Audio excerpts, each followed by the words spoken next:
ہفتہ اشرا پہلے تک پورے ملک میں شادیوں کی اس قدر بھرمار تھی کہ خربوزے کو دیکھ کر خربوزے رنگ پکڑ رہے ہوں، یعنی اچھے خاصے شرفاء کو میں نے دیکھا کہ شادی کے بارے میں سوچ رہے ہیں۔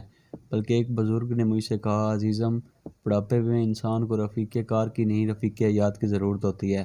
چنانچہ اگر تمہاری نظروں میں کوئی مناسب سا رشتہ ہو تو مجھے بتانا، مگر عمر 50 برس سے کم نہیں ہونی چاہیے۔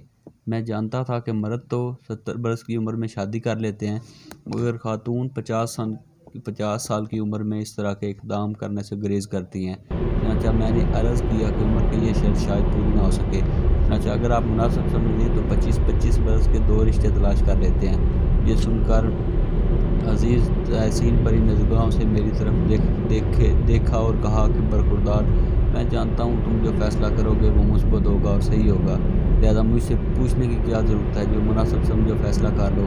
یہ درمیان میں موصوف یوں ہی آن ٹپکے، حالانکہ میں یہ ویڈیو ضرورت رشتہ کے حوالے سے نہیں بنانے لگا، بلکہ میں یہ کہنا چاہ رہا تھا کہ اگر ان دنوں شادیوں کا زور قدرے ٹوٹا ہے، مگر پھر بھی کافی زور ہے۔ آئے روز کسی نہ کسی شادی میں شرکت کرنا پڑتی ہے، منہ دکھائی دیتے ہوئے ایسے منہ دیکھنے پڑتے ہیں جنہیں دور فٹے منہ بھی کہا جاتا ہے۔ ایک اور دولہا کو منہ دکھائی دیتے ہوئے تو میں نے یہ شرط عائد کر دی تھی کہ وہ اپنے رخ سے باس سیرا نہیں ہٹائے گا، کیونکہ موصوف کے ماتھے اور سر میں کوئی حد فاضل نہیں تھی، بس ایک رڑا میدان تھا جو کسی کام کا نہیں تھا، بلکہ اسے نرا صابن کا خرچہ سمجھا جاتا ہے۔ منہ دھوتے ہوئے سر بھی ساتھ دھونا پڑتا ہے۔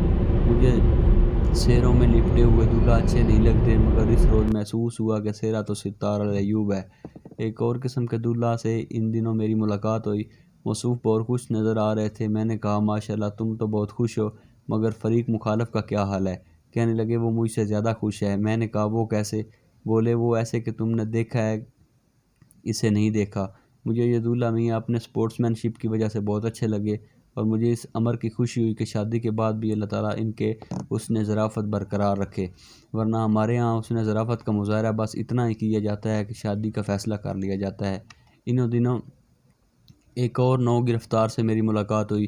موصوف اپنی رجعیت کے حوالے سے مسٹر چیئرفل واقع ہوئے ہیں۔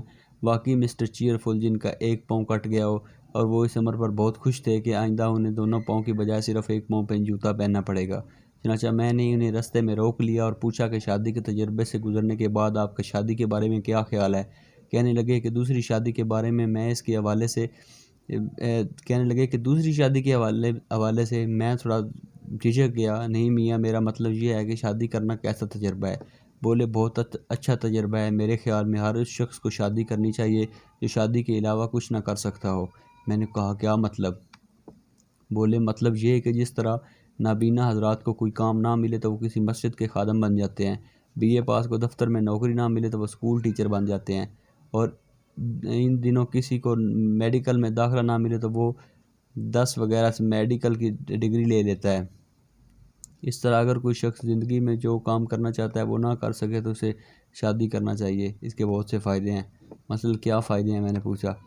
مثلاً یہ کہ سست انسان کو بھی سیر کی عادت پڑ جاتی ہے، چنانچہ وہ شادی کے اگلے مہینے گھر پہ بیٹھنے کے بجائے صبح کے ناشتے سے پہلے، دوپہر کے کھانے کے بعد اور ہر رات کے کھانے کے بعد سیر کے لیے گھر سے نکل جاتا ہے، اور اس سے اس کی صحت ٹھیک رہتی ہے، کیونکہ ماہرین طب کے مطابق انسان کو زیادہ سے زیادہ وقت کھلی فضا میں گزارنا چاہیے۔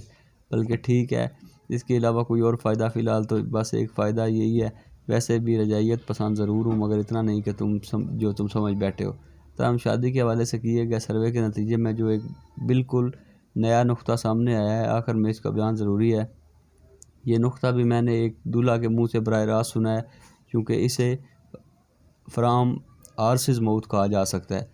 ہمارے ہاں ایک دولہا کا کہنا ہے کہ شادی کے موقع پہ دیے گئے طائف اور سیاسی جماعتوں کے وعدے وعید کسی باقاعدہ منصوبہ بندی کے تحت ہونے چاہیے۔ میں اس ان مل بے جوڑ قسم کے بیان پہ حیران ہوا تو اس نے کہا کہ حیرانی کی کوئی بات نہیں، دراصل بات یہ ہے کہ میری شادی کے موقع پہ جو طائف موصول ہوئے تھے تو پتہ چلا کہ آخر ایک آئٹم اتنی کثیر تعداد میں ہے، مثلاً 16 استریاں، 23 ٹی سیٹ، 68 پرفیوم، 150 سوٹ اور اس طرح کی دوسری چیزیں اتنی تعداد میں موصول ہوئی کہ اب اتنی ساری چیزیں میرے کسی کام کی نہیں، سوائے اس کے کہ جنرل سٹور کھولوں۔ جبکہ یہی کام اگر منصوبہ بندی کے تحت ہوتا تو میں اس وقت تم سے اس چڑچڑے منہ سے بات نہ کر رہا تھا۔ مجھے گھوڑے جیسے منہ والے اس دولہا کی بات پہ غصہ تو آیا، مگر میں نے خود پہ قابو رکھتے ہوئے کہا وہ کیسے؟ اس نے جواب دیا بس ایک جملہ کا، ان کنجروں کو سلامی دیتے ہوئے موت پڑتی تھی کیا؟